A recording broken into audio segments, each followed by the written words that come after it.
Yeah, welcome to Full Disclosure. Oh, Do it again. do it again. Hit him again. Hit him again. Hit him with it again. Hit him with him again.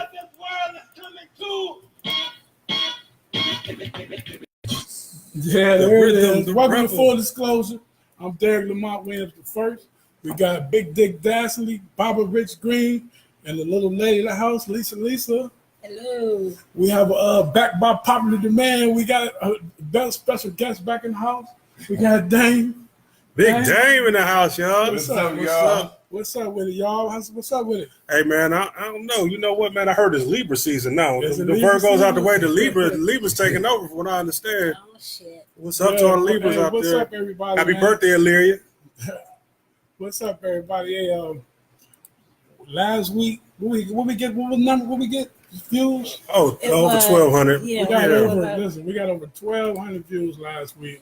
We put it in the universe, and look, we didn't even have to take our clothes off. We had to twerk nothing to nothing. You know what I'm saying? So we just want to thank everybody that's sharing it, everybody that's tuning in. Keep it, everybody show love. People who told us to keep it going, to keep pushing. People that hit me in the inbox, man, the love has been crazy. Real quick before we get into it, I just want to tell them a little bit about me, man. For the people that don't know me, I've never been the type to be comfortable in front of the camera. I never, you know what I'm saying, I'm not an attention seeker. I never, never wanted to be popular, never been important to me. I don't aspire to be famous. But what I do feel like what I have to say is important. I feel like what we got to say is important. I feel like what y'all got to say is important. So we're gonna try to blow this thing up, man. And keep the comments coming. We're gonna try to read all the comments. Big Dick, could you drop that number on them? Oh, yeah. Call in. Call in number 216-236-5032. Once again, 216-236-5032. Yeah, man, and we're gonna, we want to hear from you. We want to hear your opinion, and we're gonna jump right into this thing. We're gonna let Lisa. You want to be the lead off hitter? For sure, I can do that. The Kenny Lofton spot. Yeah. So last week we talked about the police and them killing us and everything. So last week, somebody called in and was talking about, if you just comply and just do whatever they tell you to do, then you'll have, a chance to live. You'll be more safe and those sorts of things. But there's situations where people have complied with the police. The guy, his name was Charles something. I can't remember his name, and he was a caregiver for autistic young man, yeah. and the autistic guy, he ran out, and the caregiver chased behind him, and he used to say, the guy was on the ground with his hands up in the air, and the police officer just walked up to him and shot him, and he said, "You shot me. Why did you shoot me?" He said, "I don't know. I remember why I that. shot Yeah. you." So it's not with complying. It's a lot deeper. You have these conversations with people about why they feel as if the police is killing us, why they feel as if they're getting away with it. And it's generally the same answers, you know what I'm saying? Oh, they shouldn't comply. They shouldn't have ran. They shouldn't have had the loud music. But it's deeper than that. So I just done a little bit of research and wanted to see where we was at and why it seems as if the majority of cops get off killing Black people. It don't matter whether they have a camera or witnesses. Yeah. These police officers are still getting off. So what I came upon was in the 1800s, 1856, a guy named Dred Scott. He was a slave, and he felt as if him and his wife and his two kids were also equal to the master, which just they were the same level. So he filed and brung it to court, and of course he lost because the court said he wasn't equal to the master. Dred Scott decision, right? Yeah, the Dred Scott decision. So with that being said, I didn't understand why, besides him being a slave.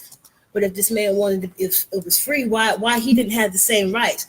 Well, it was because the master was a sovereign citizen. Okay. So, in the master slave, he wasn't. They considered him to be not equal. Sovereign equal. citizen is just basically somebody who's free. You know what I'm saying? Who don't have to abide by the same jurisdictions. Mm-hmm. So, Dred Scott and the Dred Scott decision was the beginning of the decision of how black people aren't having justice for their killings. Okay. You know what I'm saying? They don't look at us as citizens, they look at us as subjects. Wow.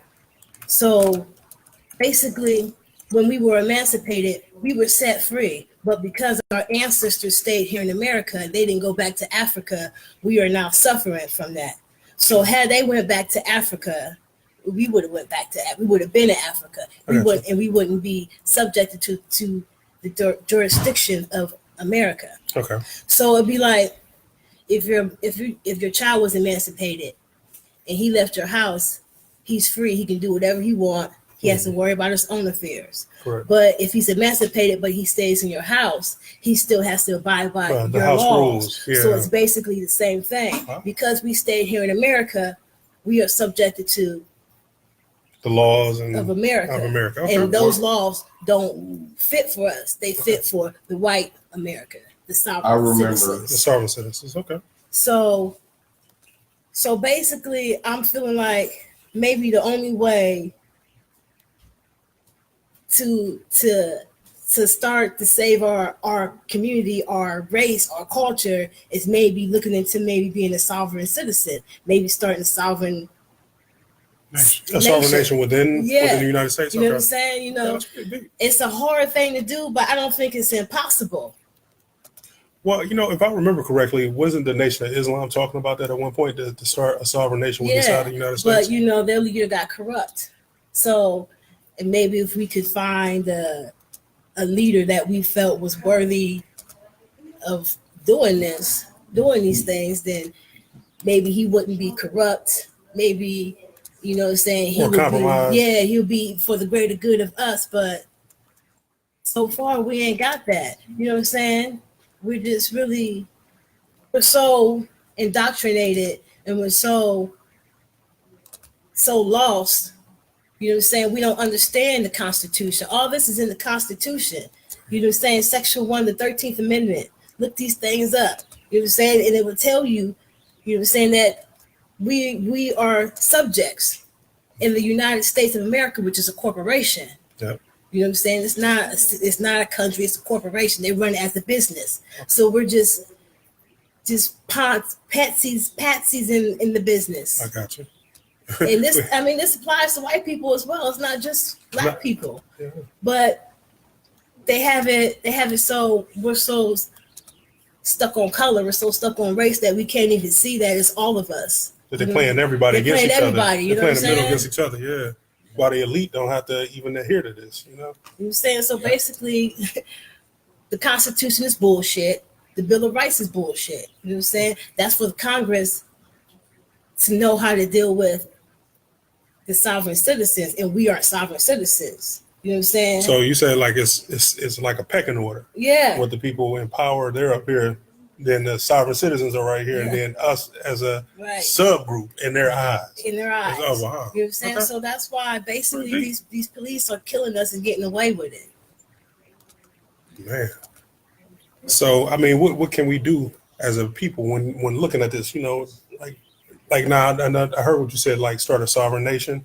You know, what steps will we need to take in order to do something like that? Do you have to claim a piece of land and then like almost start like what the Native Americans did with the reservations and stuff like that? I'm being totally serious. Like, how do you start? How would you even go about starting that? Or are we at that level in the research? We're not that level. I'm not, you know what I'm saying? I'm still doing a little research on how, cause that was one of the things I was wondering how to do. Okay. So I started researching that. I'm gonna get back to y'all on that part of it. Okay. But Muslims. But I do think that would be a good move for us to do. But we have to first start educating ourselves on these things. What is a sovereign citizen? What is it? What do it abide by? What are the laws? What do you have to do to be a sovereign citizen? You know what I'm saying? So What about those people? Like I see people who say, kind of with piggybacking off what you're talking about, who say they have their sovereignty, like they've given up something, and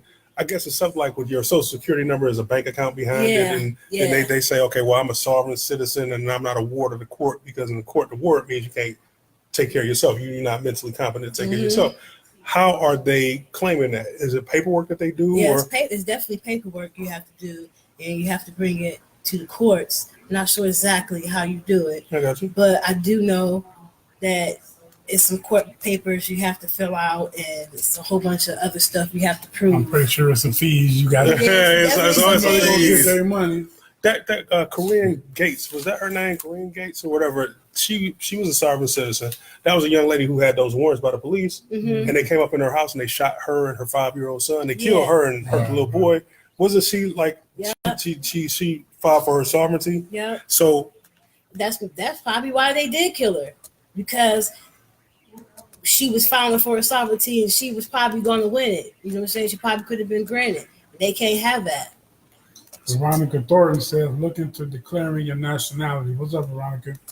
yeah, I've been seeing Tanya something. to say 1,200. She says, is that agreement on the 1,200? What's up, Reese? What's up, Reese? You know what I'm saying?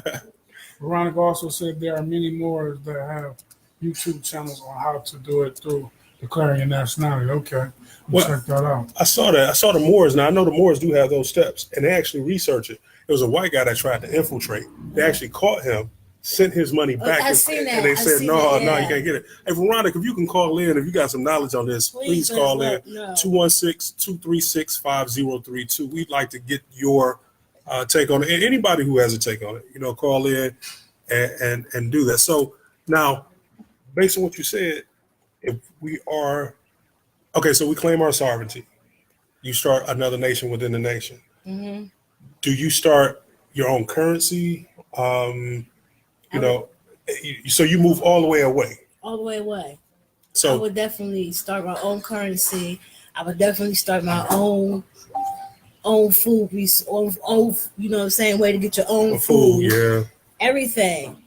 This cut all ties, because if you try to go and make some deals with some other countries, I feel as if America's name is so tarnished that even if you come with good intentions and you show whatever you need to show the leader that your intentions are good, America is so tarnished that they're not going to work with us. I got you. They'll, no matter what you do. And that's where that Pan-Africanism come in. You know what I mean? Because,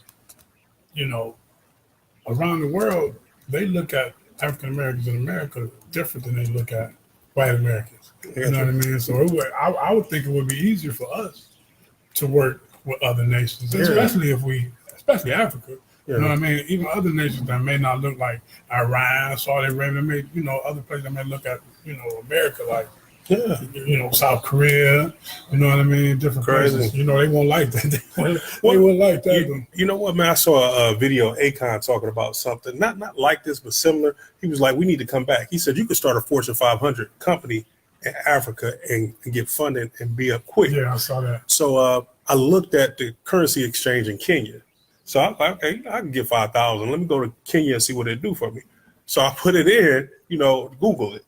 And I put $5,000 US in Kenyan money. And I forget what the currency is called. Forgive me. Y'all can look it up because y'all got your computers. But it was 500,000 in Kenya. $5,000. So I'm saying, okay, how hard is that? A round trip ticket was between $1,500 and $1,100 according to whenever I went. Staying for 7 days. So maybe we start setting up these things. We can travel, and maybe not even start a sovereign nation here, but start some sort of trade with African nations inside of Africa, and then start doing commerce with each other directly, and not adhere to these things. Oh, Africans don't like Black Americans and all this other stuff. But from what I understand, that's not even true. You might have the uppity. I mean, think about if you coming over here, those probably the bourgeoisie. You know what I'm saying? Those the bougie Black folks that's coming from Africa. So our brothers and sisters probably waiting on us, and we waiting on them. I didn't talk to a few Africans directly that were from different regions of Africa, and they showed nothing but love. It was like, that's not all of us. Yeah, you do have some Africans that do feel that way, but the majority of the Africans don't feel that way. They want us to come together. Hell, you have some Black Americans. What's up, Terry? What's up, What's up, Kim? How y'all doing? Hey, y'all listen to Full Disclosure right now. Lisa, she has the topic. We're talking about knowing your rights.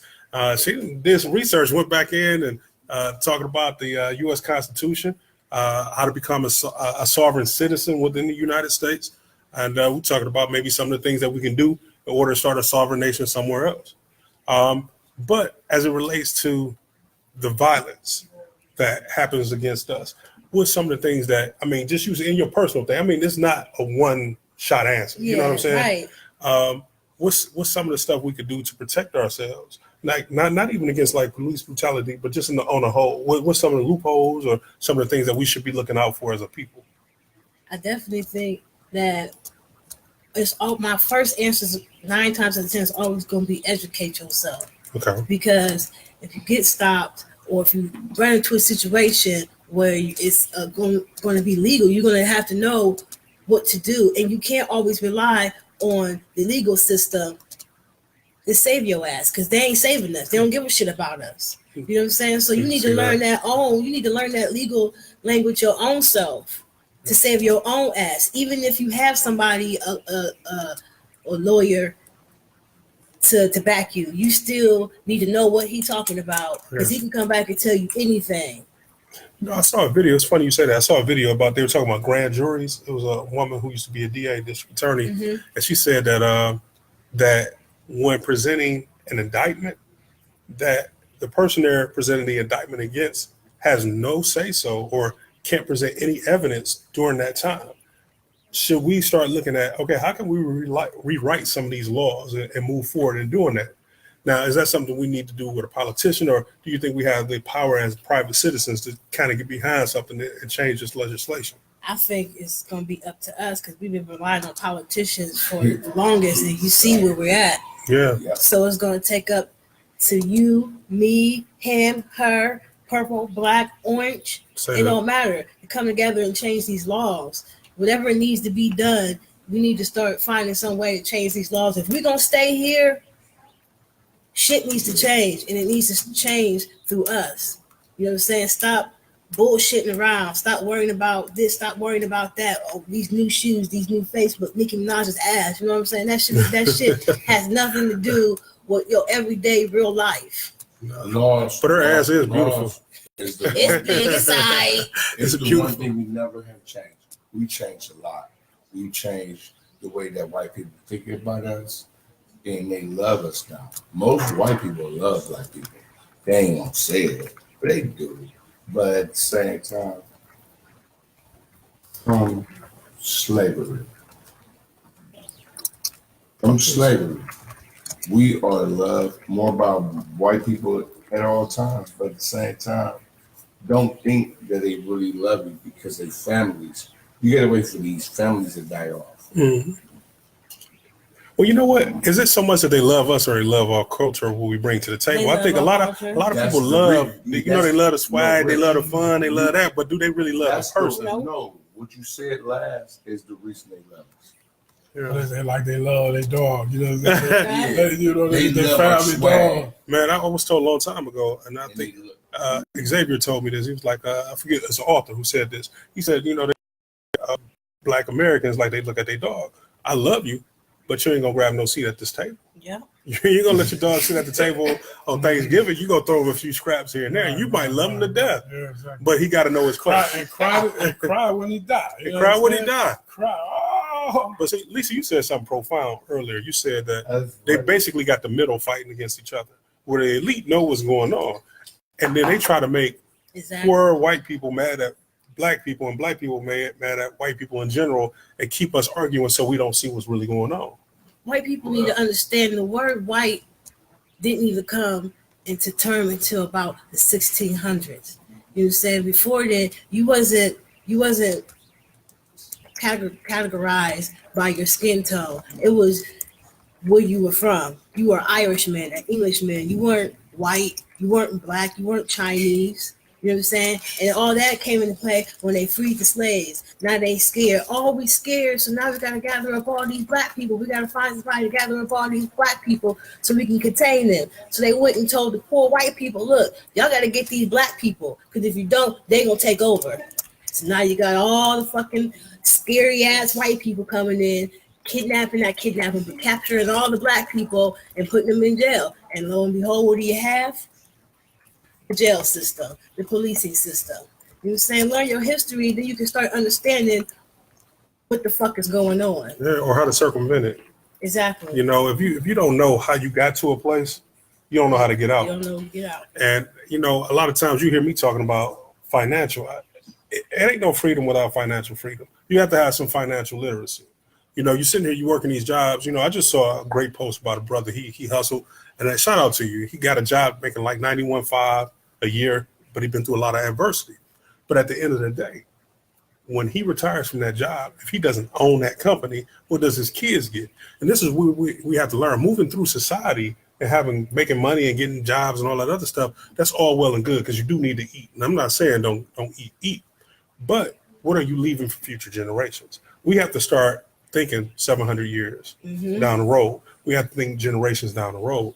And I think this is a great subject, like the sovereignty part. You know, for future generations. Right. Ooh, that man sounds smart, whoever that is. Ooh, let me hear that. That's music to my ears. Generations down the road. And I think this is a great subject. It's not just I like him. it's not just your kids or your grandkids. You gotta worry about your great grandkids. You start thinking about your great grandkids, then you start thinking outside the box. Stop thinking this little teeny tiny weensy box. Start thinking outside the box. Start thinking generations deep. Hey, you know what? A lot of people got a problem with Dame Dash. Dame Dash said it the best. He said, I don't hustle for my first name. I hustle for my last name. And that's true. I want to leave a legacy. I talk to my kids a lot. I'm not saying that I put so many things in play. Unfortunately, we learn a lot of stuff late. Yeah. So if we learn it late, let's teach it to our kids early and say, hey, having the latest and greatest clothes don't mean that much. Having the nicest car don't mean that much, because you can't take it with you. But what you can put a legacy together, and your kids don't have to go through poverty or worry or things like that. Exactly. And I'm not saying do it to make them stuck up or entitled. I'm saying do it to where they understand, hey, you're in this position because people sacrificed before you. Carry that legacy on. And if we're going to be a sovereign nation, whether it's here, whether it's in Africa, whether it's in Brazil, because I think South America has the largest black population outside of Africa on the planet. So I think we look at things like, as Americans, we look at it very, I don't want to say closed-mindedly, but kind of closed-mindedly, because we only see here. I think we need to start traveling abroad. But that's what we've been indoctrinated to do, is to think, so small. So, you know what I'm saying? We be scared to think broadly. But traveling is a good way to start. It's a great word. I believe so. Now, they say about Dame Dash. His name Dame. I'm Dash. Hey, He took my name. He took your name? Yeah. And first of all is, I disagree with Dame Dash. I mean, because one thing about it is, when you are a father, all you can do is take care of your kid, and that's it. You know, all these other things everybody trying to put on you is not it's not good. It's not fair. What's up, Kenya? We got Jonas. What's up, Jonas? Hey, Thanks for sharing. Joel just joined us. Hey, Veronica put something up here. Hold on. Yeah, I was trying to get to it. Here it is right here. Veronica said, the judges that have been by 45, we all know who 45 is, the mistake in the office, to the appellate in the Supreme Court are being put in place so that the laws will not be changed unless they fit into the agenda. There have been over 60 people appointed before they got to the current Supreme Court nomination. So what they've been doing, putting circuit court judges in, federal judges, that right there shapes legislation. A lot of times we look at the president, but a lot of what's going on in America is shaped by the judges. It is. Now, for the ones that we can vote on, this is why you need to get out and vote. Excuse me, a little bit under the weather. Maybe this is a good thing. I'm going to have to digress right now, y'all. Drink some hot juice. The judges Just gonna leave it out there vote like that. is more serious than the average American knows. It is very serious. I think too, man, to get back to You're talking about what we need to do, like with the sovereign nation. I think a military. You have to have a military. You know, when you look at the past with Tulsa, Oklahoma, you know, Black Wall Street, when we had a sovereign nation. You're right. We were already forced out of society, and we built our own. But the one thing we didn't do is we didn't think to protect it. And in order for us to have our own sovereign nation, you have to have a military in place, because it's, you know, because they love to conquer. You know what I'm saying? They come in and conquer. So that was one of the things when we had this, is that we didn't think to form a military to protect it. And so when they saw Tulsa, Oklahoma thriving, and they saw Rosewood and all these communities we had, they were thriving, you know, they came in and they did what? They destroyed it.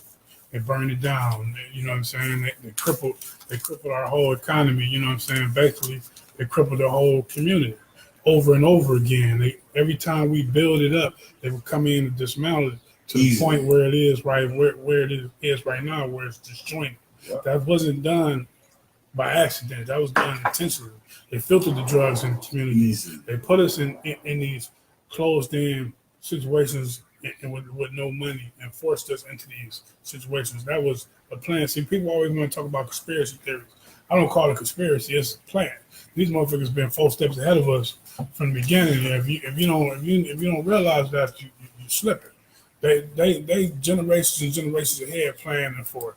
They're, like you was just saying, great grandkids, right. And having things set up in place, having mechanisms, having, you know, you know what I'm saying, the foundation set up for generations ahead, and they put us to the fact where we're just trying to go from week to week. To week to week. They're making us worried about day-to-day life. Yeah. When you're worried about day-to-day life and those day-to-day things, then you literally start forgetting the bigger picture because you're so focused on the little small things. You know what I'm saying? And not even thinking like, well, damn, if I look at the bigger picture and take care of the bigger picture, then everything else would just fall into place. And that's where all them distractions you was talking about come in. They put Nicki Minaj's ass in. Keep us it certainly distracts me for a time. Hey, y'all listen to Full Disclosure. You got your man Big Rich. You got Lisa Burnett. You got my man Derek Williams. We got Damon Morgan back by popular demand. What we're talking about right now is knowing your rights, sovereign states. How can we move forward, planning for next generations? We got a few people saying, "What's up, D?" Jewel said that. Can you say what's up? What's up, G? Lily says, she said, I'm sacrificing now so I can help build the next generation. I can't wait to study abroad next year for 4 months. She's going to Uganda. Okay. So, you know, if you get some connects down there, let us know. We need to start traveling, buying a few homes down there. I got a dude that I used to work with, and they sent him back to Africa. His papers went up, and he's back over there. And he was pitching to me about getting a hotel, trying to get hotels down there. Yep. And he was telling me how inexpensive it is. Correct. To put hotels in that. How, Africa is a big tourist spot. It is. They got beaches everywhere. Yeah, they don't tell us how much of a tourist spot is. So, trying to, shout out to my man Victor Mutalewa, I had to get back with him because it's something like, talk about trying to filter money down there. That's right. And invest in a, hotel and the beach property and all that stuff. Yeah, and get more flights going because they purposely try to make it very expensive to fly to Africa. But once you get there, it's very inexpensive. Mm-hmm. I mean, you get good food. I mean, it's places, they only want to show you the jungle. Africa is a very industrialized continent. I don't know. It's not a country, continent. I can't check and see if this is 100% true, but he told me, and he's from Africa, he said there's no plane that goes directly to Africa from America. Well, it's layovers everywhere. Yeah, you got to lay. There's not an airline that goes from straight to America. You have to go to Europe first, correct, and then go to Africa. I want to go on a bucket list, but not on my young bucket list. Over with. Hey, Janice Ogletree said we should have had y'all in our history classes teaching instead. We got some watered down BS. You right about that, man. You right about that. What's up, Janice? Shout out to you, baby Janice. Hey, y'all tuning in to Full Disclosure. This first subject we were just talking about sovereignty, knowing your law, knowing the law, knowing how to circumvent certain things. It's still a lot of things that go on top of that. You got to remember, as Black people, and I'm going back to us, We were enslaved for nearly 500 years. Mhm. You only been free for 50.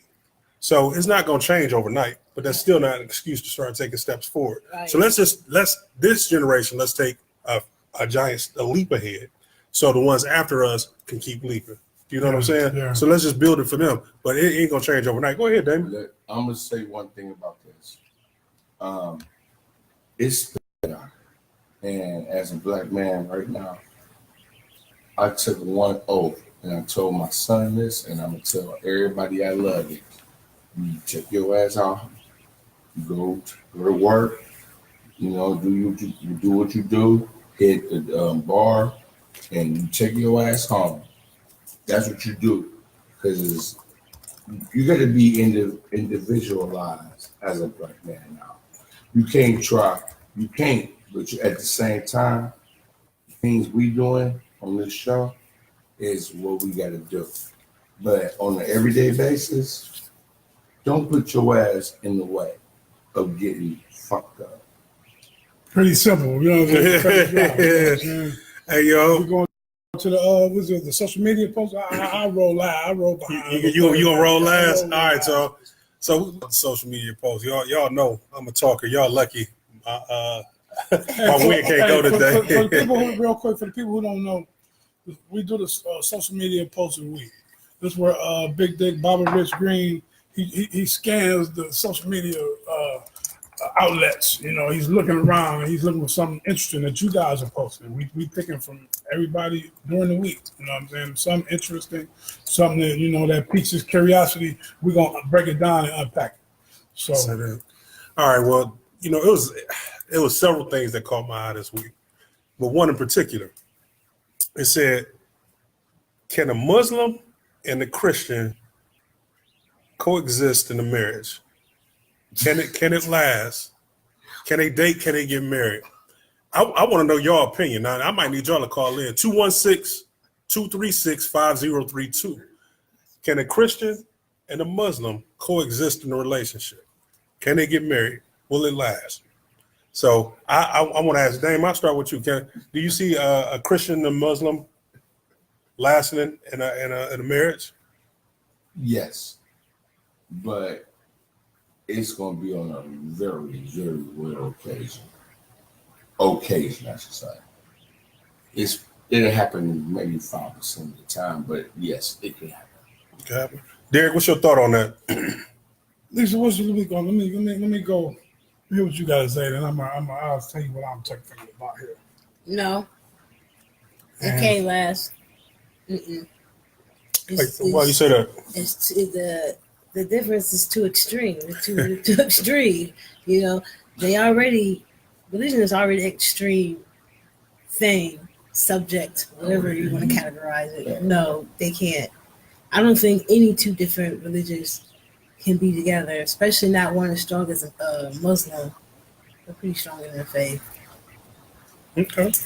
Let me take a little left with it a little bit, if you don't mind here. Now, the question is, should they or can they? Because you got two different types of religious people.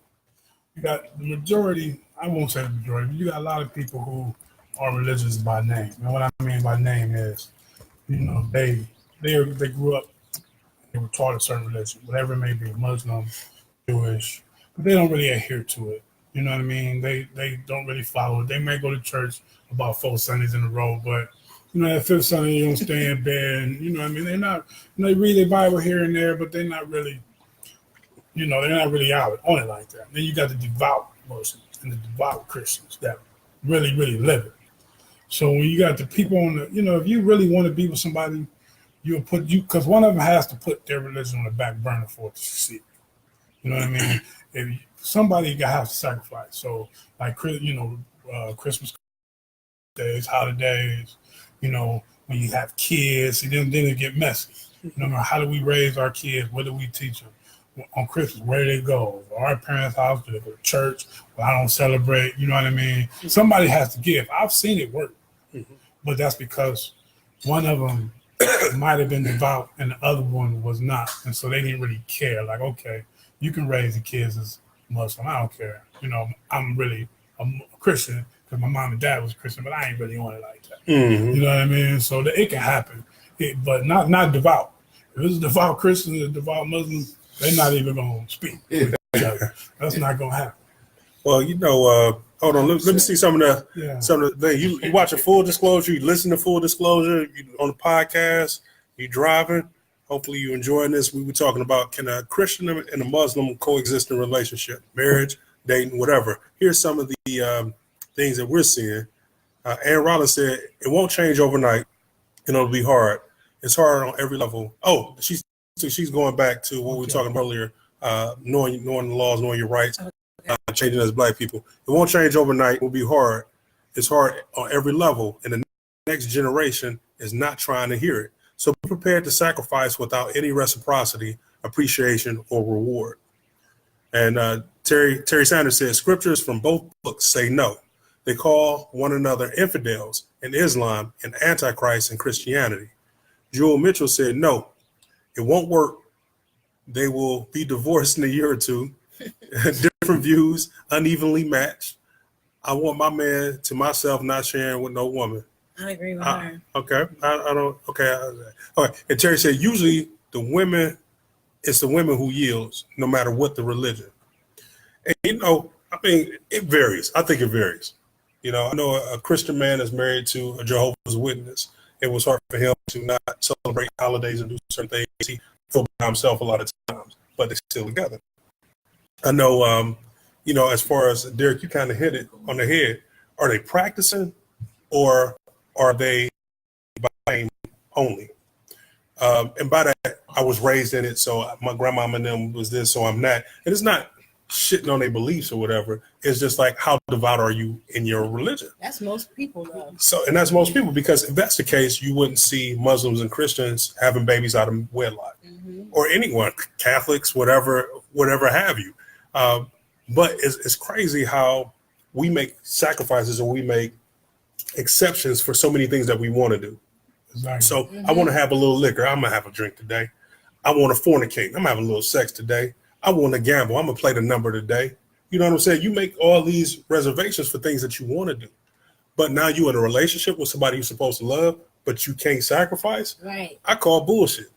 Bottom line, love conquers all. If you love somebody, no matter what belief they have, sometimes it can be frustrating. You could be conscious, and you could have somebody who's still involved in religion, and that bothers you. Like, hey, baby, but I'm showing you this is where that story came from. It's ancient Kemet. Horus was born to a virgin mother. He had 12 disciples. He walked on water. He filled a village. He was 4,000 years older than Jesus Christ, but they still love their Jesus Christ. So what do? At that point, you accept it because I love you. Right. We may never see eye to eye, but I love you enough to say, hey, the person is more important than the point. The person is more important than what I'm feeling right now. I think the hard part would be to have children. That's what are you going to raise your children as? And then I think that becomes more and more difficult. But love conquers all. If you love somebody, you can get over anything. Hey, what Chris Rock say, two crackheads can stay together forever. You know what I'm saying? You got to be on the same page. It's hard when and that religion can be so divisive, especially when you get into families. Even if tradition, it's all tradition. Yeah, it's all tradition. It's what it is. Hold on, real quick. Y'all looking at Full Disclosure. We're talking about, can a Muslim and a Christian coexist in a relationship? What's up, it Big Rob? doesn't have to be that, but it could be anything. Terry Sanders said both are blasphemous to their particular religion. Rob said, what's up, FD? George Hart said, I know a Muslim and a Christian who got married. It didn't work. They're now divorced. There's your answer. That's it. That's it. We close the book on this one. Close. It can't work. Next. You know what? But I call BS. People find excuses for anything. If you go out and, you want to eat a pork sandwich you ain't supposed to, you might find a reason to eat it. I ain't got no money. I'm going to eat this pork sandwich. But, it's an each their own, So that was basically it. So social media posts of the week. If you are of different religions, what about a Jew and a Christian? What about a Jew and a Muslim? A Jewish person and a Muslim. Let's not say a Jew because people might get offended by that. But Jewish person and a Muslim are going to have backlash. I mean, we still can get over the black and the white, and it's 2018. Well, that was my second social media post. So we got two. I'm Dave just saying, hit something on the head. It's 2018. The other one I was looking at was, can Yeah. you be pro-black and married to a white person? So, so I mean, hey, once again, love conquers all. You can't. People say you can't help who you fall in love with. True or Bullshit. not true? Bullshit. True or true? You throw a flag on that? Flag on that 15-yard penalty. Posted on that play. Go ahead. Okay. So, can you be pro-black and marry a white person, and can you be pro-white This would be my and marry a brother. black person? You definitely can't be pro-right I white and believe- marry a black person. You definitely, it just can't. It just don't fit. No. Go ahead, Dan. What you done? I believe both. I believe that I'm pro-black. And when I was with a white girl before, and I was pro-black, trust me, I'm always been down for my niggas. That's the way I roll. I'm with a black girl now. You know, I'm just saying. And I'm not saying that because I'd be with a white girl right now, I said, but I'm not, but I'm not picky. I look who got my back.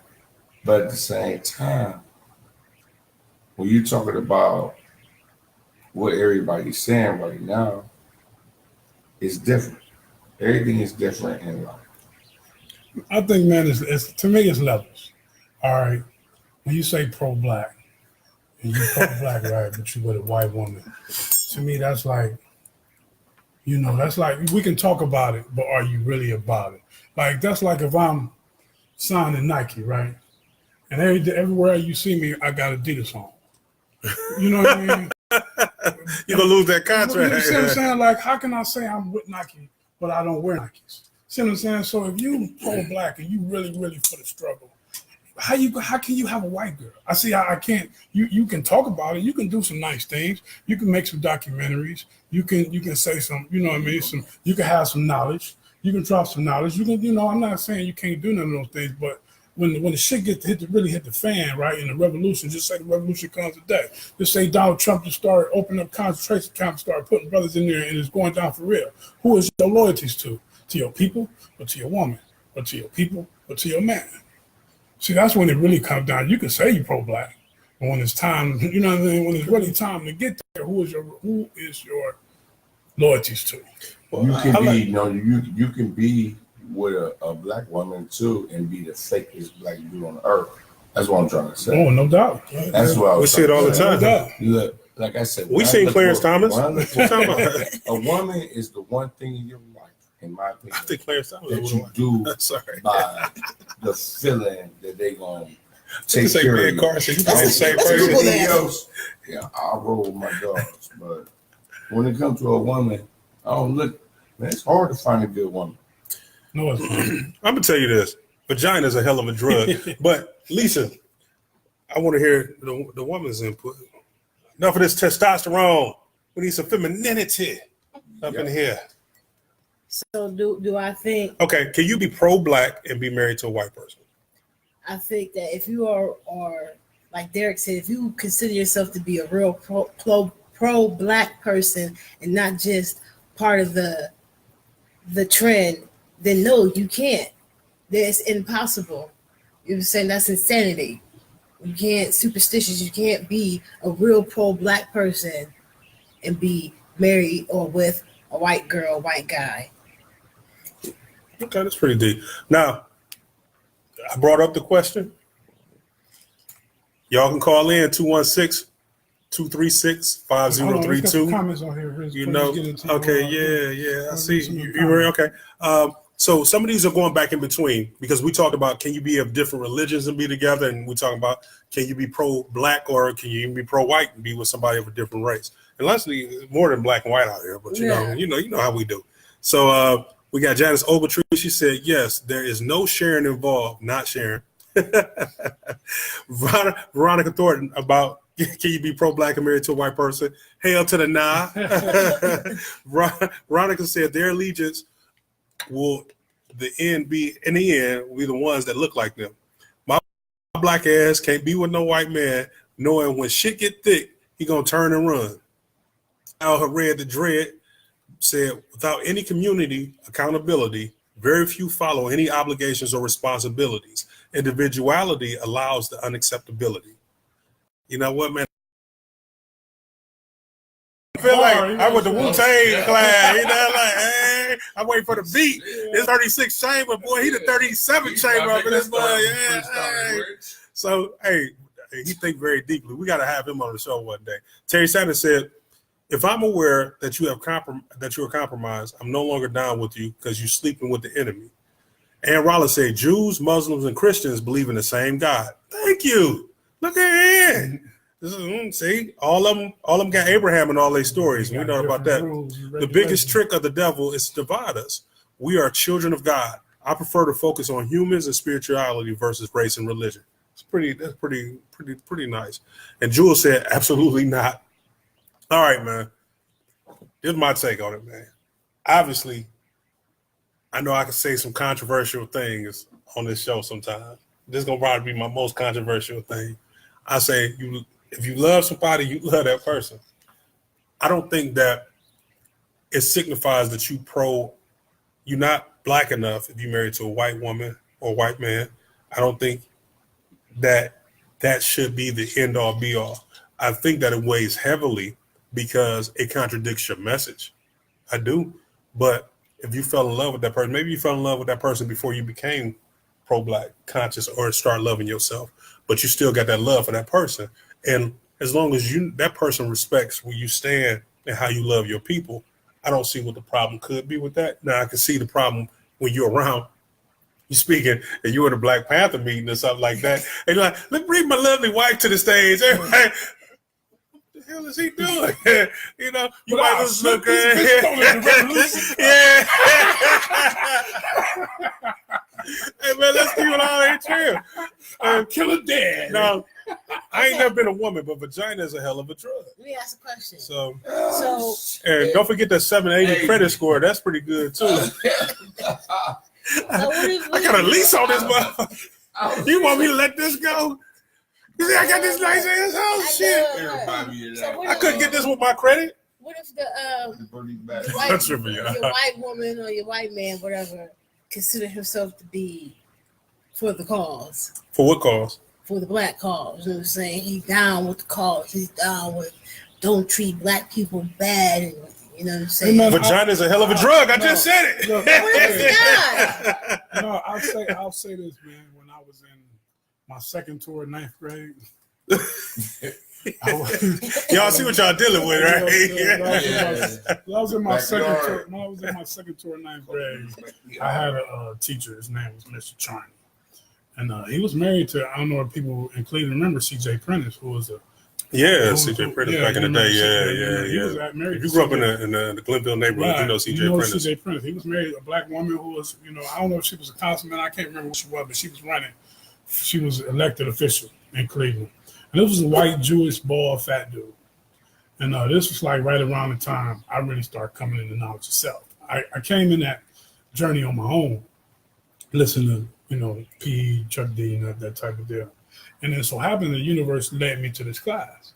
And where him and another fat white dude, Mr. Burgess, basically threw out, he had a bunch of students that was all black and all Latino, or, I don't even know what to say, Latino, whatever. So they basically threw out the curriculum and they taught us real history.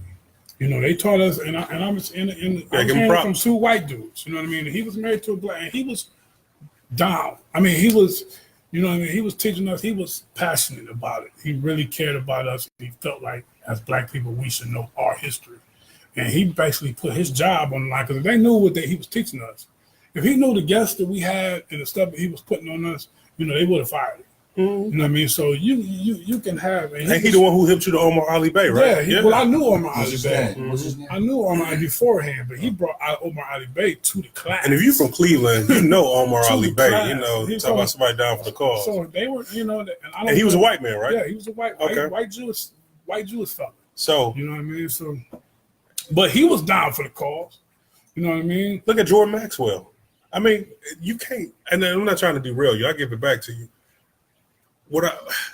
you can't have a movement without other people. If you're telling the truth, see, people don't understand. Pro-blackness is actually just telling the truth.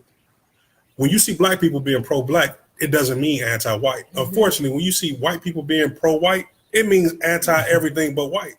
And that's because you have to have that exclusion in order to feel like exclusivity, that you are better than, that you have this Aryan nation. But what's crazy is if you go back and you talk about Arius was a black person at the time when we started talking about the 7 ecumenical councils, Council of Nicaea in 325 AD, the Council of Istanbul. Let me just stop, because I'll start waking people up. I ain't trying to wake y'all up today. I'm tapping you. Derek, I'm giving you back the floor because I took your thunder. No, I was done, but so the thing is, you know, you can, and the one thing, man, you I wanted to touch on, you know, you love who you love, and that's kind of a myth. You know what I mean? Because there's a reason why you're attracted to certain people. A lot of that is because of the indoctrination. You know what I mean? People, sometimes we do a lot of things subconsciously we don't realize that we're doing. So when you're attracted to, you know, from the minute we're born, we put these thoughts and these ideas of what beauty is, and you know, the white woman is put as the chronicle of beauty, and she's, you know what I mean? And a lot of us have these thoughts. So when we go to choose a person, we have subconsciously we choose based on what we've been programmed to want.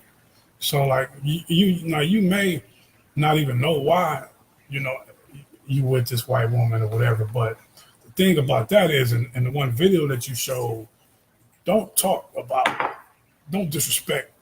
If you love white women, you love white man, and you want to be happy, that's fine. But don't come out and talk, oh, what black women is this and black women is that, and they don't do this and they got. Okay, so what Derek is talking about is a video that we saw earlier where this guy was just letting this white woman just disrespect black women like crazy. I just decided not to play it today. It's too controversial. It's like it's too easy.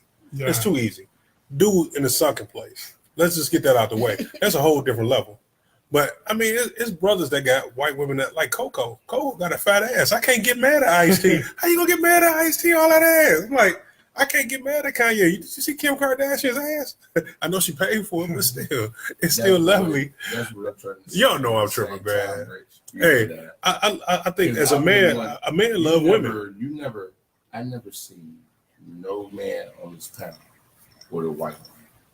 And I've been knowing these guys my whole. Hey, if you see me with a white woman, call 911. Hey, take a picture. Make sure I got a bright flash. If I take a picture, I got a bright flash. You say run. I'm like, oh, they got him. They got him. These dudes work in places like downtown Cleveland, the flats, where it's nothing but a whole bunch of white women. And I never see nothing about 2 big brothers with a white girl. It's weird to me because I've been with them. It's weird, but I understand. I understand why. Because black women are the most beautiful women on the earth. Say that. You know, and I'm with a black woman right now, but I did my white girl training. You know, and I'm just saying. Hey, y'all listen to Full Disclosure. Full Disclosure. All women are the same. I love being. But got your man, Baba. It's the pride and it's the sex. I think we're going to end it with this. Ann Rollins said this. We're going to end this segment with this. Right. Like who you like, but don't hate on who you don't like. There you go. And that's it. Yeah. That's it. And bottom line, flat out. That's a good one. Ann Rollins, very wise woman. Hey, y'all listen to Full Disclosure. You got Lisa Burnett in the house. You got your man, Big Derek Williams, the first in the house. Our special esteemed guest, Damon Morgan. And I'm Baba Dick Green. We're going to move into our last subject of the day. D, what's on your mind, baby? What's up, y'all? What's on your mind? For anybody who's aware, it was an interview that was done, Cat Williams, at a radio station in Atlanta. And, you know, it was a lot of things said about it. I want to talk about specifically what he kind of talked about Tiffany Haddish. And I do got it queued up for those who may not have heard it. I'm going to play a little bit of it right now. You have to be somebody that women want to sleep with and men want to be. But because we black, they you don't even deserve that. So you get Kevin Hart, Lil Rel, Gerard Carmichael, all in a row, Hannibal Buress, just dudes that no woman would talk to in Lenox Mall, let alone you making them movie stars. Why? Because you know ain't nobody gonna sleep with them. You only got Tiffany Haddish. She been doing comedy since she was 16. You can't tell me your favorite Tiffany Haddish joke. Why? Because she ain't done a tour yet. She ain't done a special. She has not proven the ability to tell jokes back to back for an hour to nobody. Hey guys, be sure to hit the subscribe button. And don't. Okay, so this I kind of leads to I got like a 2-part question for everybody here and for those who are listening. Was Cat Williams hating? And where do we draw the line between hating and being real? Hating and being honest with people, speaking your mind. You know what I mean? I struggle with this from time to time. You know, as you know, we go on social media and you see people will post some no disrespect, but some people do post dumb shit. So, you know, you say, you keep scrolling, you scroll down, and then sometimes somebody will say something that you feel obligated to say something to. And I always be respectful. And then you say something, and then a lot of times they don't comment, but then you'll see, you know, I post what I want to post on my page. If you don't like what I post on my page, then you need to unfriend me. And like first, you know what I mean? Like first of all, this ain't my space. You know what I'm saying? It's on my timeline. I'm scrolling down my timeline and I see it. And if you comment on it, am I hating if I say something that may be perceived as negative? And where do we draw the line? So I want to throw that out here, hear what y'all got to say, and what everybody, what y'all got to say about it. All right. Well, if I'm chiming in, I'm going to say what I think Cat was trying to do. Cat had mentioned Lunel. He mentioned Leslie Jones. He had mentioned, you know, just some of the people that he's had on his tours. And what I think he was saying was, now, Tiffany is cute. He also went in to say that they wanted a light-skinned girl. So there was colorism in that as well. And Tiffany is really pretty. She's a beautiful girl. And she's funny. Yeah. But what he went on to say was that when did ghetto become marketable? You know, he's like, you got cousins, you would never want them. Would you put your ghetto ass cousin on your show on television? He's like, they try to suppress ghettoism and people you can't control. They try to suppress that. So what is it about her that they want all of a sudden? Then he said, that's because she said she wanted to sleep with Brad Pitt. Then he claimed she was married to a white man for 14 years, which is not true. She was not. And I don't know where that came from. But I think what Cat was doing, now, I'm a Cat Williams fan. I think Cat is an underrated comedian. He was in my top 10. When we did our top 5, Cat is in my top 10. Cat is a very talented man. And actually, Cat was the man in Hollywood for a second, because before Kevin Hart, it was Cat Williams. Mm-hmm. Cat Williams was the funniest man in show business. So what happened? Kevin Hart just came back with a rebuttal, and Kevin hit on the head. Yeah, let me play a little bit of that real quick since you brought it out. All right. I got that queued up too. This is kind of what Kevin Hart are now being given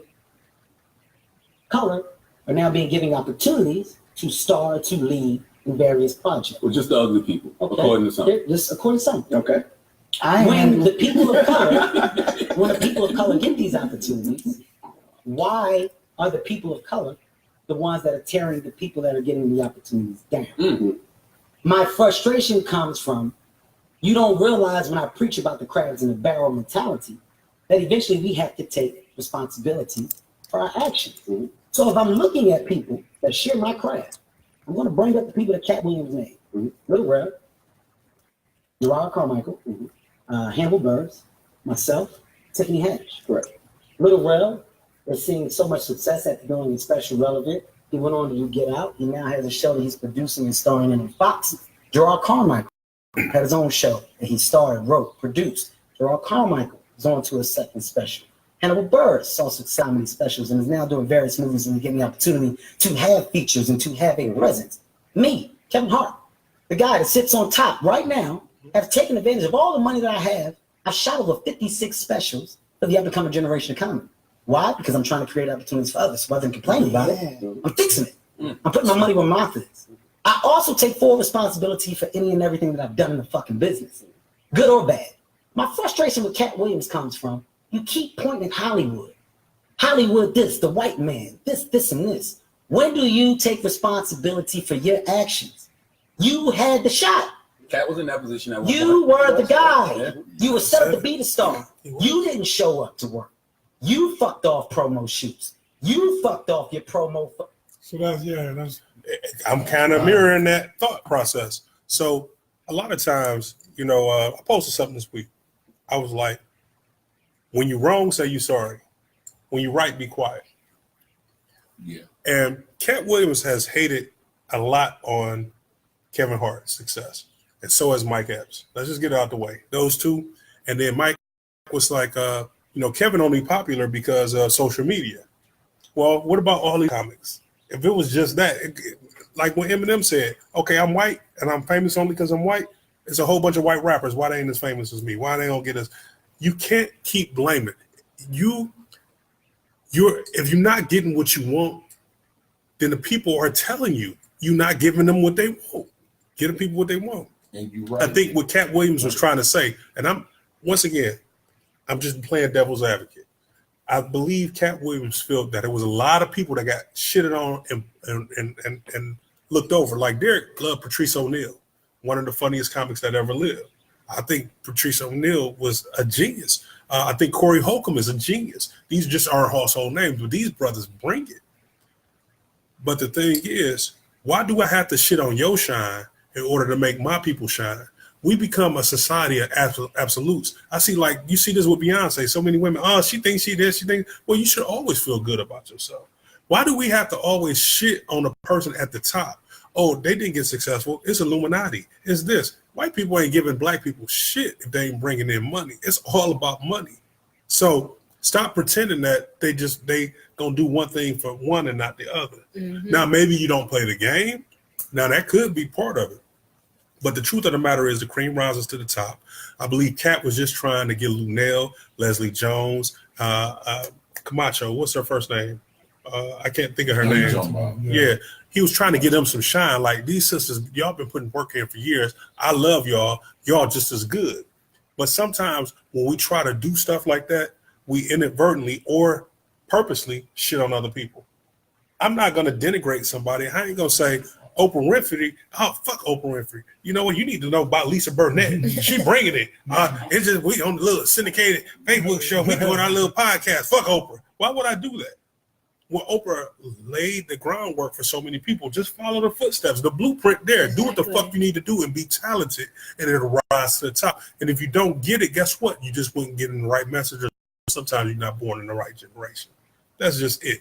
But we need to stop shitting on each other. It's not. Kevin Hart also with her. We complain, Oscars so white. Black people don't get movies. They used to say black people movies don't play well overseas. That's been disproven. Once they start releasing them, look what Black Panther did this year. Mm-hmm. I'm digress. Lisa, what's your thoughts on this? I just think that he wanted to big up his people, but he did it in the wrong way. I don't really think he was hating. Okay. He was hating, but I don't think it went on hating. But then he wanted to hammer home his point. Sometimes in order to hammer home our points, we try to point out any inconsistency in that person. Like if somebody wanted to destroy us, I had somebody dig through my whole Facebook past and tell me he knew the time that I changed my name from this to that and all this other bullshit. Well, what you were trying to do is put me in my place in a nice way. And I love you, but fuck you. You know, and I actually, I'll see you Monday. I'm coming by. I got your check for you. I think that Cat Williams, I think he was hating, but I don't think he was hating maliciously. You understand? I don't think that was his intent. But like you said, he started off speaking his mind, trying to get props to who he felt was better. And then he just got a little bit passionate about it. Yeah. And I do think that sometimes Black people do use the excuse of racism and prejudice. You know what I'm saying? Like, yes, we know that we have racism. Yes, we know that we deal with prejudice. But that's not always the case. And I do think that people do use that as an excuse. And that is another thing that separates us, is using racism and prejudice as an excuse on why you can't succeed or get ahead. I agree with you. I think Cat went overboard. Hold on. We're going to get to Dame, then Derek. We're going to let you finish this up because it's your subject. Let me get back to some of the things. Now, we're going back. Remember, we talked about several things. You listen to the full disclosure.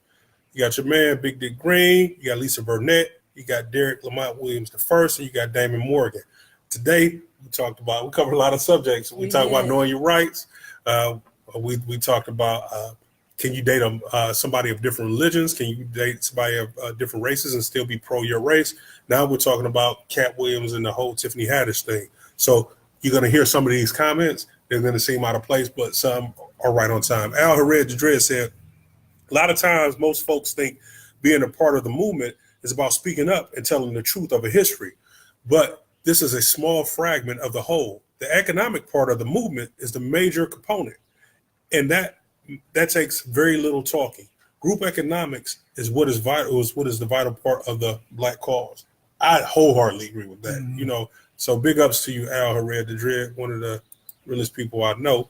We're gonna move back down. What's up, Jason Sicko, Ebony O'Neill, and Jackie Austin? Aaron Rollins said, this ninja was a funny pimp, talking about Cat Williams. Georgia Horror said, I don't think he was necessarily hating. He was speaking his truth, but wasn't lying. Tiffany has worked hard for hers. You have to respect his word. Ann said, this ninja was the ninja at one time. He messed that up. And Cat Williams was the it guy in Hollywood for a second. He was. And there's no denying. People equate an opposing comment as hating, especially when factual truth is applied. Then here comes what's this? The hate battle cry? The hate battle cry. Ann said, Tiffany showed up and showed out on Girls Trip. Good for her. Jones. So Ann Rollins said, I'm not mad at Cat, though. He literally bowed down to Tiffany at the Emmys, and he did. He apologized. He did what a king's supposed to do. Mm-hmm. Hey, remember what I just said? If I'm wrong, I apologize. If I'm right, I'm quiet. So Ann said, favor ain't fair. Ann also said, what's for you is for you. And Al just said, Colin Kaepernick is any proof we will need about industry approval. Think about that. Nike stock is higher than it's ever been at any time ever. Mm-hmm. And they thought it was the end of Nike because racist people said, fuck Nike. Mm-hmm. Well, guess what? That just show you the whole world ain't racist and all America ain't either. It's a whole bunch of the motherfuckers is talking stuff, though. Then Ann came back and said, this ties back to where this whole show started. There's enough for everybody. The illusion is that we have to fight over the little, and they will give us. There's plenty. Take yours or create it. Exactly. Ooh, I got goosebumps from that. She on fire today. Girl, and you got to come on the show, baby. Yeah. You got to come on the show. Right now, we talking about Cat Williams. Was he hating? I think Damon had something he wanted to say about that. Yeah. Was Cat Williams hating? Yes. He's a comedian that's always done it. I remember when he did it to Steve Harvey. It was in Detroit on New Year's Eve. Yeah, he did. I think it was like 2008. And Steve Harvey went on the stage on New Year's Eve, and he did his show. He was, did a great show because he's a great comedian. Then Cat Williams go on the stage after him and just dirtied him up. I know Steve heard it. I mean, come on now, but he was just saying nasty shit about him. About the original Kings of Comedy. He said, nigga, you ain't murder Richard Pryor, Bill Cosby. He was just doing them dirty. It was like Steve Harvey from Glenville High School, where we all went. So it's like, that was terrible. Shout out to the Tar Blooders. Yeah, shout out to Glenville Tar Blooders. Yeah, and then I know he did it, but Cat Williams needs to shut up sometimes. I respect him. I watched the Pimp Chronicles this morning. I swear to God, I did. I got the DVD. You know what? My thing on it is, man, and I want to go on a different take on it. He was hating only because, for me, they didn't ask him any questions about Tiffany Haddish. They didn't ask him no questions. No, they didn't. They didn't. And this is the volunteered. Yeah, this is what it is. If they would have said, Cat Williams, what do you think on your state of comedy? Even something like that. Mm-hmm. And he went in like that. I had no problem with what he said, and the thing is, what he said, and then what Kevin Hart said. I think we do need to hold each other accountable, and I think if what Cat Williams said wasn't out of malice, you know what I mean, and what Kevin Hart said, it was true. Like Cat Williams used that dude. He was the He man. used that dude, and maybe that success. Maybe Cat Williams didn't want Kevin Hart's success. You know what I mean? That's not what a lot of people want. You know what I mean? Necessarily, maybe he wanted to do it his way, and not the Hollywood way. And I think it's good. I think the jargon is good. I think the back and forth it helps in this situation. The way what he said, the way he said it. I think if I'm Cat Williams or Tiffany Haddish, maybe I wouldn't get upset about it. I really wouldn't. You know what I mean? Well, she wasn't. Yeah, she wasn't. It didn't seem like he was. He was more upset. Did y'all see Kevin what Hart Leslie? was upset. You see what Leslie Yeah, Jones said? I seen that. And Red, which was his interview in the first place. You know what I'm saying? Yeah, Red. It was Red's interview It in the was first Red. place, and they put Cat Williams up there. But I just think, man, I think we too sensitive. I think we're too sensitive, and I think we don't accept criticism. We're not honest with each other in this day and age of social media. You know what I mean? And it's like, it's just crazy. What they did was, I liked it. I really think that it was productive. Mm-hmm. You know what I mean? What they said. But in other situations, like I saw, what was it, Faison Love? We talked about Dave Chappelle. I don't know if you seen that. He was on, and he was like, Dave Chappelle ain't funny. Dave Chappelle didn't come up. Oh, Yeah, he said Dave Chappelle didn't come up Clubs. in Black Club. Dave Chappelle came up on the white side. He tries to look the Chappelle show. You tell me this, and he said, "Well, the only thing funny was the Chappelle show was the stuff that he didn't write." He was hating. He was hating. You know what I mean? If he just said, because some guys aren't funny to me. I don't think Kevin Hart's funny. I don't. You know what I mean? I don't. But that's it. But I don't. Kevin Hart trash. I ain't gonna say he trash. No. I'll support Kevin Hart. I don't have to agree with you. I don't have to. I support what he's doing. Yeah. What he's doing is big. You know what I'm saying? Putting people on is big. Bringing people up. You know what I'm saying? I love what he's doing. I agree. Ever since Get Hard, I really just can't fuck with Kevin Hart. You know what I'm saying? But see, how do we combat that? How do we big up the people we love without? I mean, for me, it's easy. I just give you love. Like, Lisa, I love you. Derek, I love you. This is what I love about you. Why is that so difficult for us to do as a society now? Why do we have to say, I love Michael Jackson. I don't like Prince because he always hits ass out. And it's like, why can't we just love who we love? Why do we like if you got multiple children, do you say, I love you, Tanika? That little motherfucker, little Reginald. I mean, why we gotta do that? Can we just love multiple things? I mean, it ain't that hard. It's really not. But it's not going to happen. It's never going to happen. But do you feel that's what Kevin Hart was doing? Like he was just trying to give his people props, and then he just decided to shit on who up? I do. I think that he feel as if his people is more talented than Tiffany Haddish. He feels as if his people should have got more props than Tiffany Haddish. Take it's enough for everybody. We just feel that we just been so indoctrinated to feel as if it's not enough for everybody. We gotta take and just, you know what I'm saying? We're so stingy. We need that microwave quick attention. We need that microwave quick. I agree. You know what I'm saying? And I don't think he realized what he did until after the fact. To maybe after he looked at it, saw the interview, and was like, "Damn, I did say some fuckery shit." I like Tiffany Haddish. You know, when you're a person that speaks your mind, sometimes, being us here, you know what I mean? In a fake world, being real is It can hurt. It hurt. Ouch. And Cat Williams was basically just telling, this is what How I you think. feel. This is how I feel about it. You know what I mean? And a lot of the points is, I agree with a lot of things that he said. I really did. But my whole thing is, did nobody ask you? You know what I'm saying? It's like, man, you ever had... Derek, you ain't find it petty though. But Him calling another man ugly. I said I agree with some of the things he said. Like the fact that he knew how long his hair was. You know what I'm saying? Yeah, what man know how long your hair is? What did he say? I didn't mention that. Anyway, That's what Jewel said. I'm with Derek. I don't think Kevin Hart is funny either. Kevin Hart is so overrated to me. And see, that's okay that she could say something like that. But you know what? He did something that I see all the time in sports. Is Kevin Hart? If you love LeBron overrated to you, James, people all they want to do is just talk about Kobe Bryant. Oh, Kobe this or Michael this or this and that, and then they want to talk about all this fake shit They are talking that about LeBron. you. I mean, come on, man. Well, see, neither Michael or Kobe was as socially active as LeBron is. They have more money than LeBron. LeBron has done more for his people than they have financially. But I'm not doing that to denigrate them. I'm not doing that to put them down to lift LeBron up. It's just something that I. Internet. So it's like y'all, we do it all the time with sports, but now that it's done in a different genre, you can see how it sounds. To me, it sounds ridiculous. You love who you love.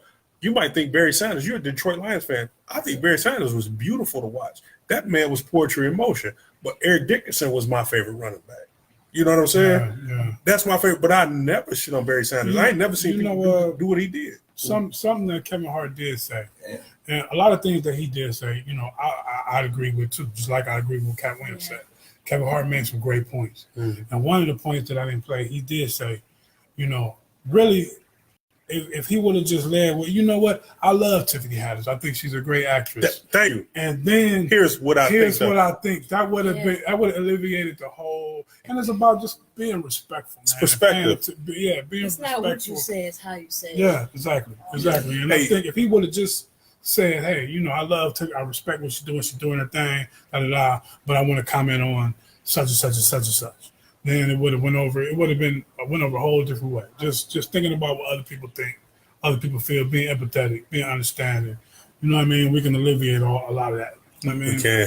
Hold on. Al Hared the Drill said something. He said, I still think idea of success or making it lies too heavy in the area of inclusion of the Hollywood industry. Until the idea of making it in the mainstream is only excluded to Hollywood, we will repeat the mistake of the Negro League or the Chitlin Circuit. Change the paradigm. And by that, he's right. Prior to integration, we had our own studios. We did our own movies. We didn't want to be included. It was actually, even in hip hop, it was, if you crossed over, you did something wrong. Yeah, You crossed over, Killer Crossover. EPMD made that. Killer Crossover. It was people mad at Run DMC for doing Walk This Way. That was looked at like, wow, what are you doing? I watched Crush Groove the other day. Hey, and Crush Groove, one of the best movies ever. I think integration was one of the worst mistakes for the African American community. I would agree with you. Hey, what my man Martin Luther King say? He said, I believe I led my people into a burning building. And two, speaking on what he said, everybody's idea of success is different. Just because you're the number one, because you're the top guy or whatever, doesn't mean you're the best. Just because you're you know what I mean? And like sometimes, like you take a guy like Kevin Hart, whose message is sport, really don't have no message. His comedy is kind of him. You know what I'm saying? He's a funny dude. He's funny. You know what I like Kevin Hart. Wherever you got guys who maybe talk about certain things like a DL Hughley. You know what I mean? There's going to be a ceiling on DL Hughley because DL Hughley going to keep it real. He real as hell. But now y'all wonder why I love DL. Yeah. Play that shit, dude. But to me, that is a successful. Like people might not look at DL Hughley as big as Kevin Hart, but I do.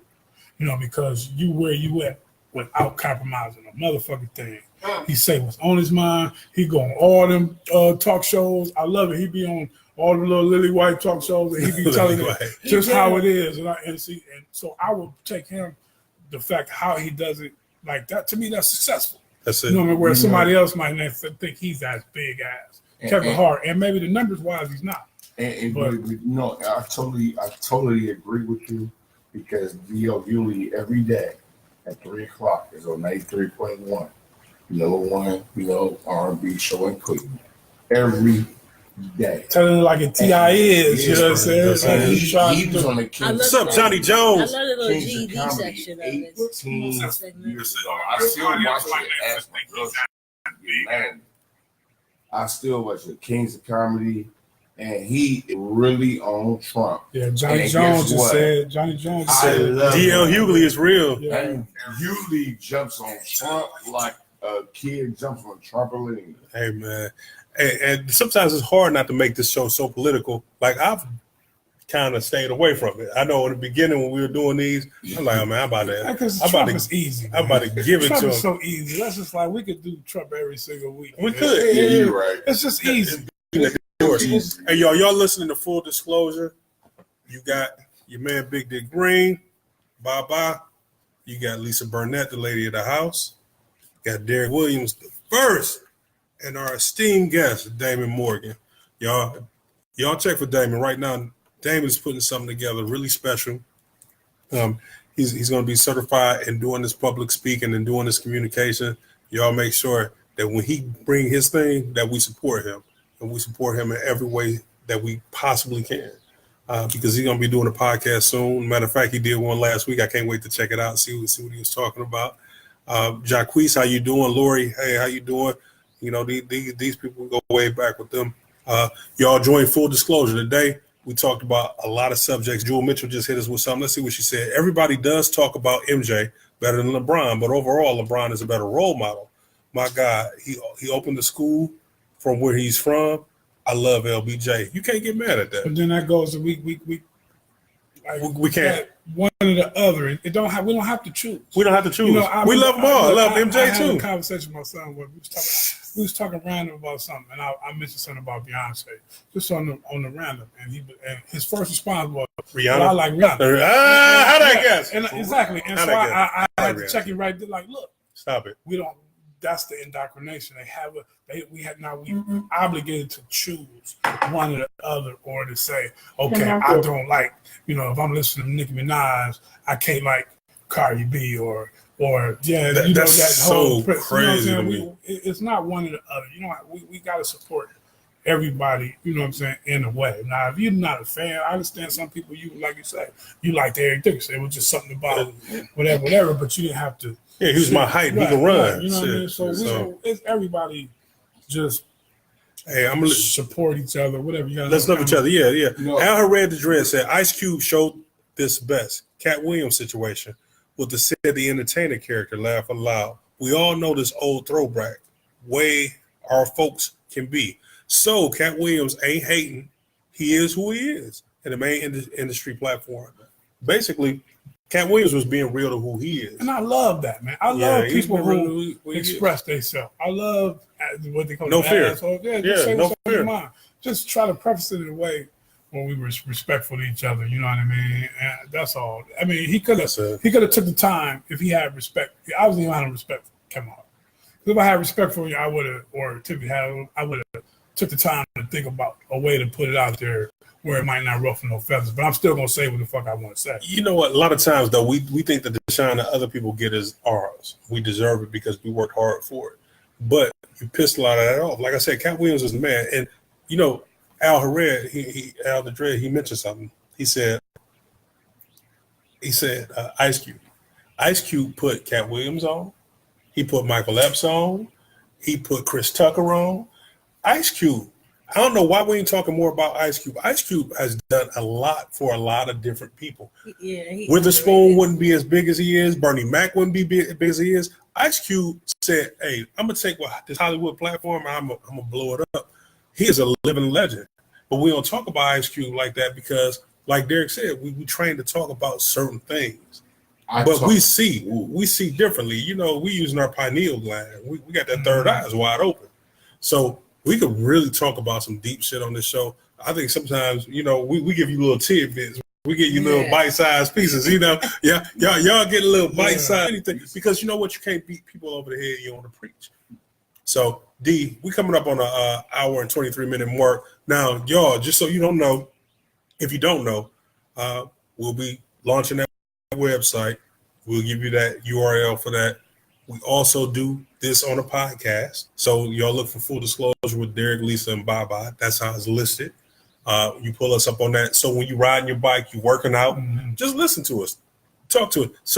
Most of the things you probably is going to agree with. A lot you probably won't. And that's okay because we are a society that definitely agree don't agree with a lot. I got to know what I'm saying. Hey, wait, before we go, because I'm going to let Derek take us out. It's hard to have an open-minded conversation. This is Al Hared the Dread saying, with closed-minded, limited people. People are not endowed with a range of discussion and capable. That's a topic for a week right there, baby. Man. We Hey, really going that. You know I what read you coming on the show, big We're on cousin. the topic on that. Yeah, That's my big cousin. We need him Yeah. on the show. You coming on the show. But again, Now- man, I want to Now, he gonna say some outlandish shit, Hey, but man, go ahead. yeah, well, I want to thank again everybody, man, Love my who big commented, everybody who shared it, everybody who joined us, everybody who hitting up said what's up, man. Thank Thank y'all. And you know, we trying to blow this thing up. Like I said, we trying to put everybody's voice needs to be heard. You know what I mean? Your cousin said opinions is like assholes. Everybody have one. Your asshole is important here. Yeah. We want to hear. You know what I mean? So we about to go ahead and take y'all out, man. If you got people in your life, tell them you love them, man, because tomorrow ain't promised none of us. I'm Derek Lamont Williams the first, Barbara Rich, Dick Green, little Lisa. Dang, we out. We out. Hey, We y'all, out. keep listening to us on the podcast. We love you. We still going. Hey, y'all, we still on the podcast, y'all. Y'all tuned in to Full Disclosure with Derek, Lisa, and Baba. We got a special guest with us, Damon Morgan. If Hey, you man. don't know, now you know. Hey, we could go back right here on